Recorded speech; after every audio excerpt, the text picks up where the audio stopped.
Okay, so it's resurrection and rebirth time, you could say, and welcome to the day two of this meeting. And we have like half an hour, you could say, for rebirth and resurrection. And today we're actually using a part of chapter two from the Urtext of A Course in Miracles, but that sounds like, okay, so what is that then? And the great thing with what we're actually looking at today has to do with the undoing of fear. Now, yeah, there's a lot to say about that, of course, but I'm keeping it very instructive in a certain sense, very pragmatic, and so that's one thing that we're going to do. So there's half an hour of this, and so the what happens after this half hour is, in fact, the creative mind training that we use. The ones that are actually doing the lessons of A Course in Miracles on a daily basis. When you do that, you start also to create to open up to other ways of expressing yourself. That happens to many of us. It's not necessarily so, but it can happen. Now, this is a great way to use it to deepen your experience, you could say, of the actual lessons that you do on a daily basis.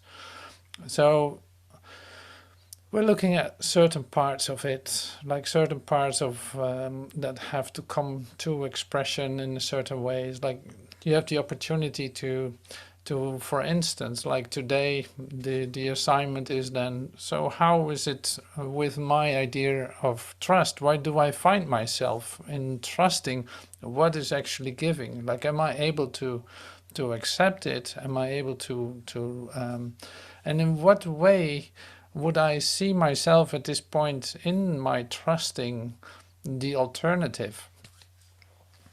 It's like there are ways to express that.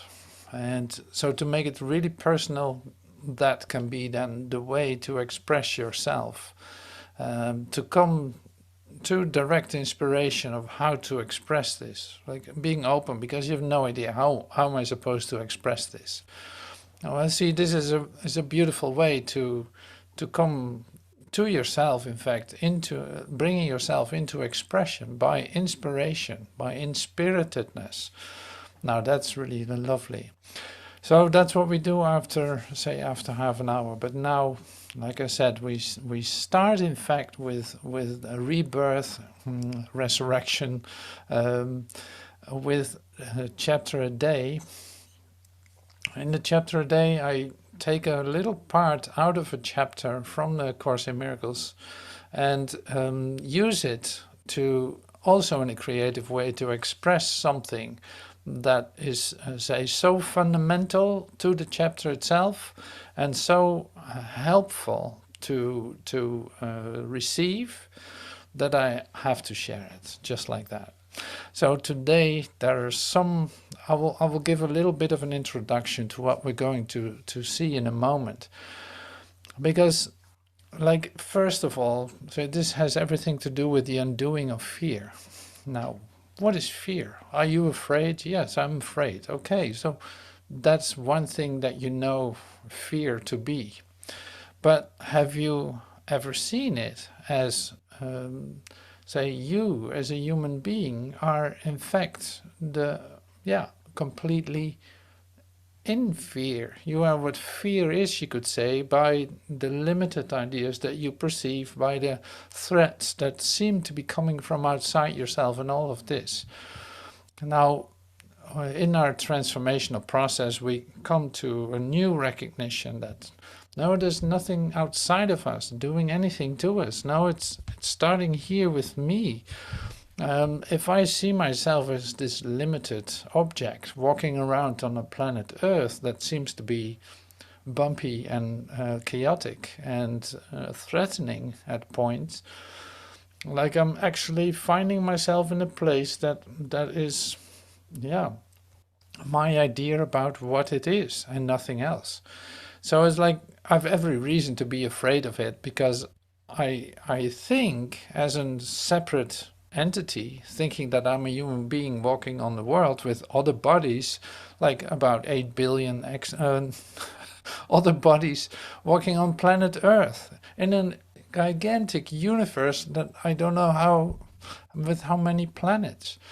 It's like there's a continuous threatening idea about seeing yourself like that.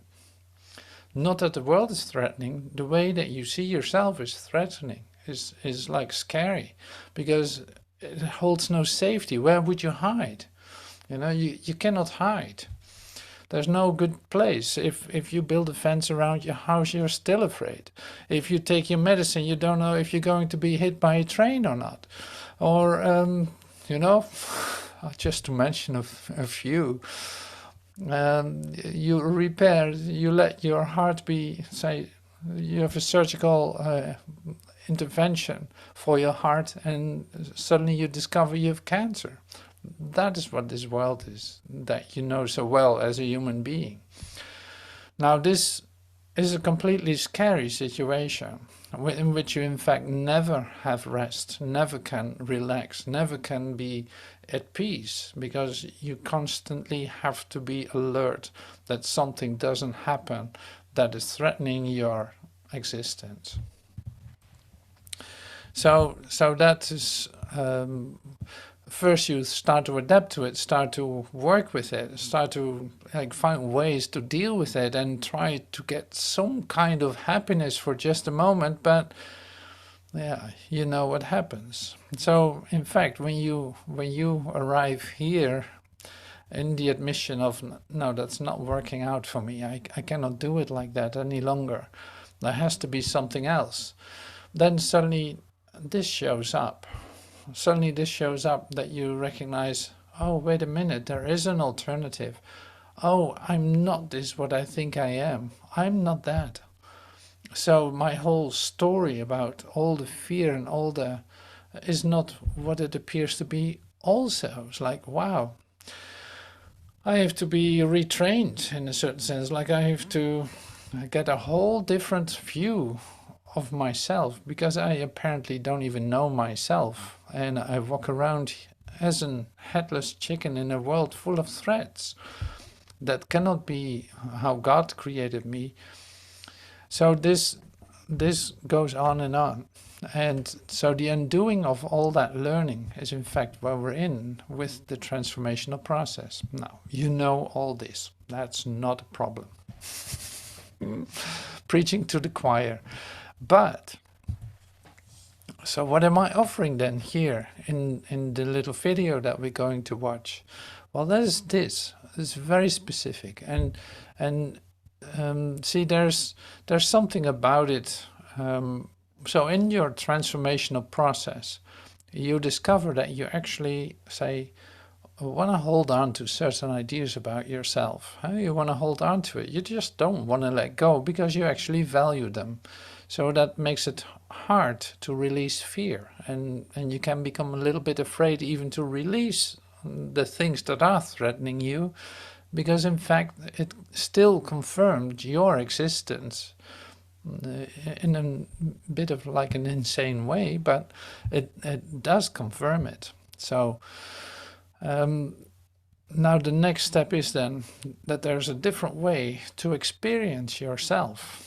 And in order for you to experience yourself in a different way, you will have to become receptive or open-minded, or you come in a prayerful or meditative state in order to experience something else. You know this.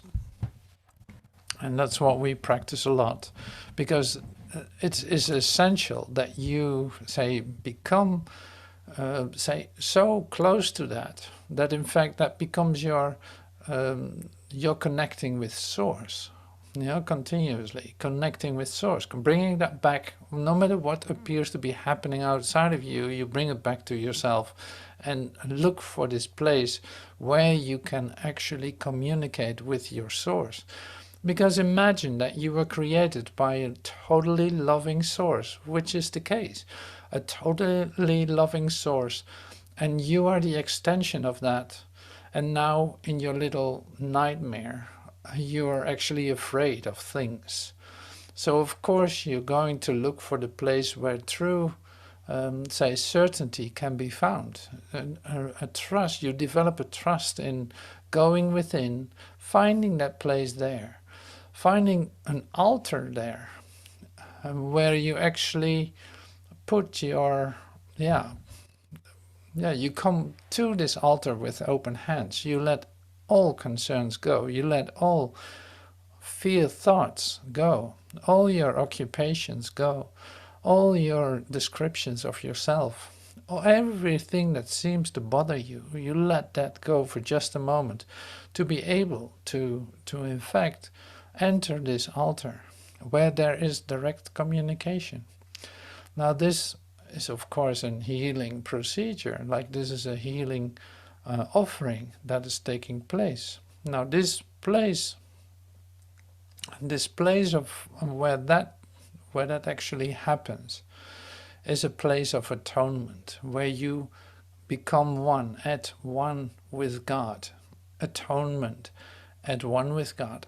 Like that is the place where you actually start to feel the love of God, where you actually start to feel, oh my God, I'm so grateful that I know this safety to be found inside myself and nowhere else.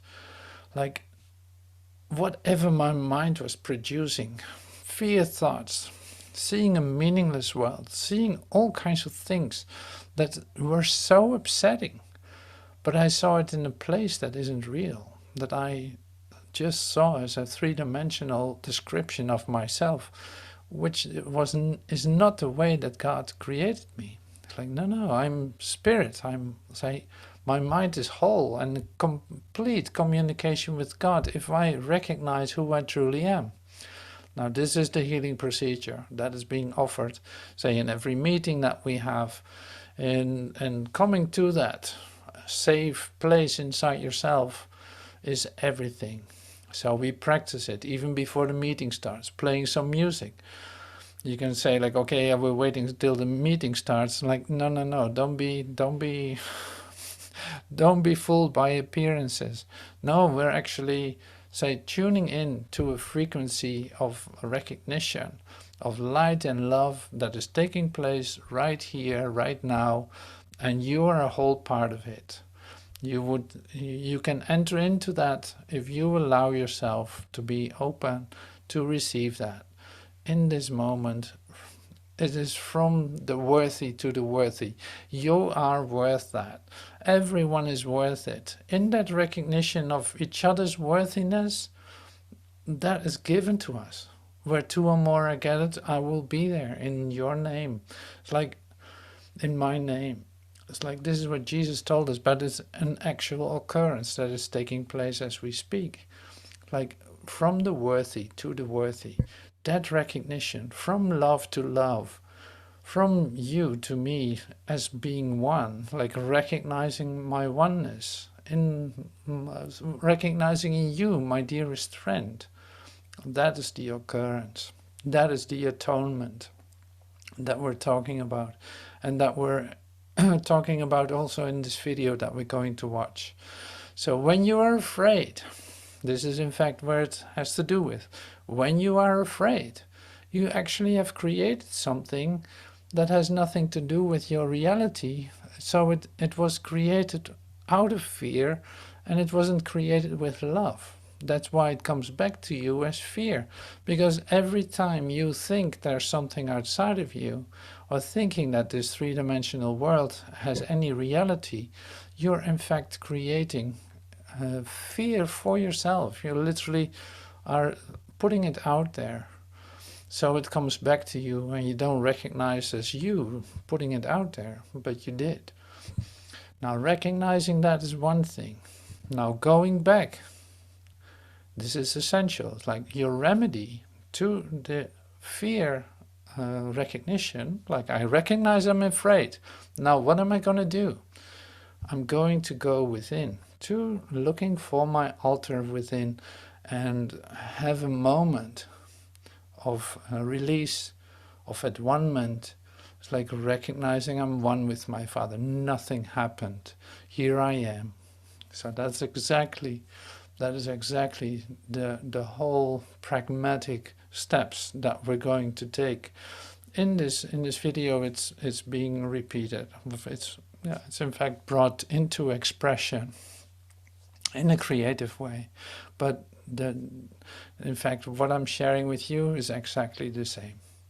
So you know where this place is. The safety, the atonement, your true safe spot inside yourself is the atonement. The atonement is the place where you recognize, like, I'm one with my Father. Here it is. Miracles and Revelation, Chapter 2. How true healing occurs. The totally insane engenders fear because it is completely undependable and offers no grounds for trust. Nothing in madness is dependable. It holds out no safety and no hope, but such a world is not real. I have given it the illusion of reality and have suffered from my belief in it. Now I choose to withdraw this belief and place my trust in reality. In choosing this, I will escape the effect of the world of fear because I am acknowledging that it does not exist. The lesson here is quite simple, but particularly apt to be overlooked. I will therefore repeat it, urging you to listen. Only your mind can produce fear. It does so whenever it is in conflict, what it wills, thus producing inevitable strain, because willing and doing become discordant. This cannot be corrected by better doing, but it can be corrected by higher willing, after taking the first corrective step, that is, knowing it is fear. Try saying to yourself that you must have willed not to love somehow or somewhere, or that fear, which arises from behavior-will conflict, could not have happened. Then follow previous instructions. If you consider what the process really means, it is nothing more than a series of pragmatic steps in a larger process of accepting the atonement as the remedy. From this viewpoint, the steps can be reworded as follows. Know first that is fear. Fear arises from lack of love. The only remedy for lack of love is perfect love. Perfect love is the atonement. The miracle, or the expression of atonement, is always a sign of real respect from the worthy to the worthy. This worth is re-established by the atonement. It is obvious then that when you are afraid, you have placed yourself in a position where you need atonement because you have done something loveless, because you willed without love.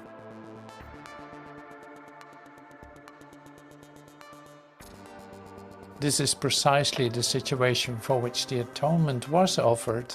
The need for the remedy inspired its creation. As long as you recognize only the need for remedy, you will remain fearful.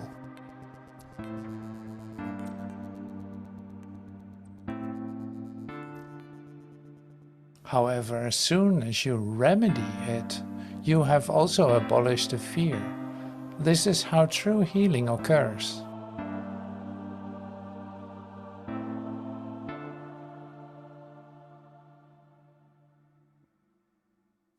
I always see, when I watch it now with your eyes too, it is like, it goes fast. I could have slowed it down a little bit.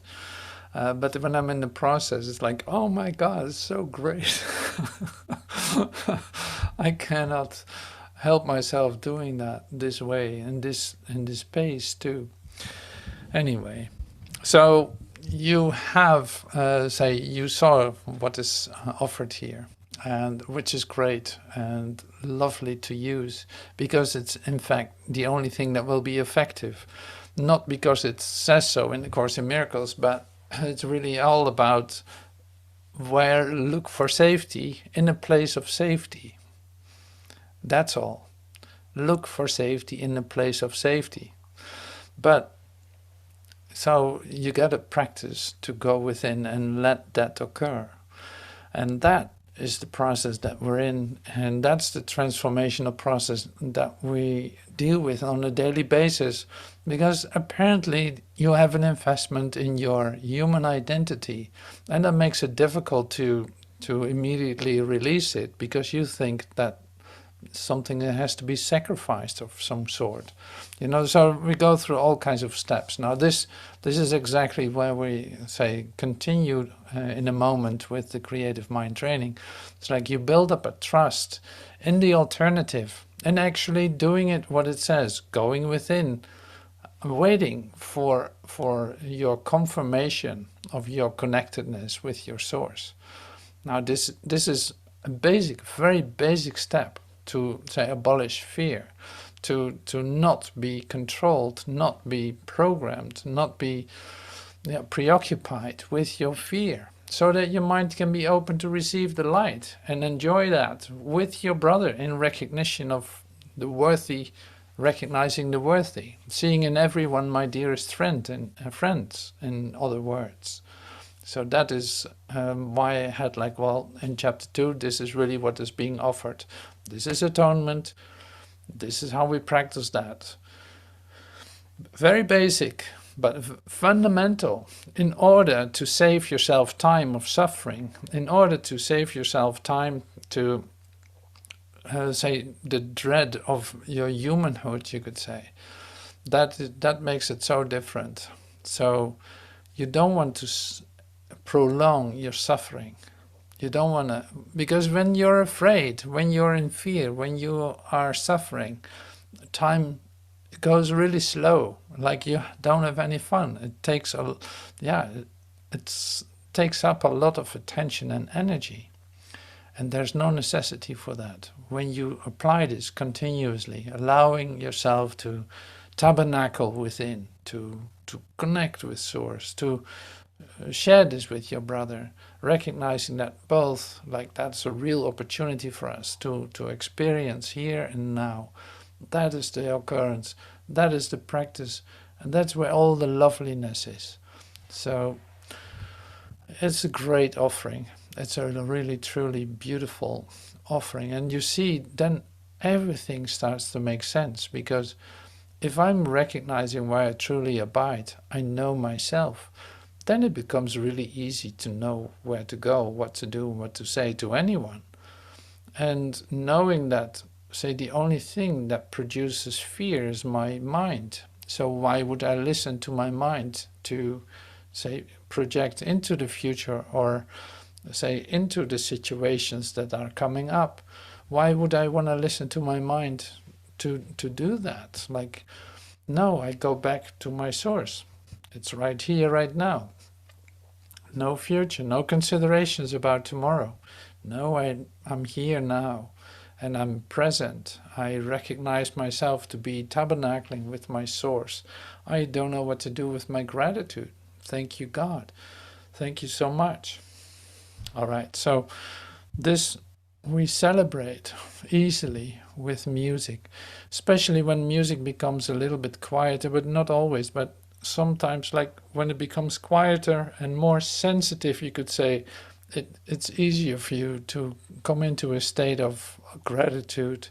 And gratitude is really the basis of say, connecting with your source, of course.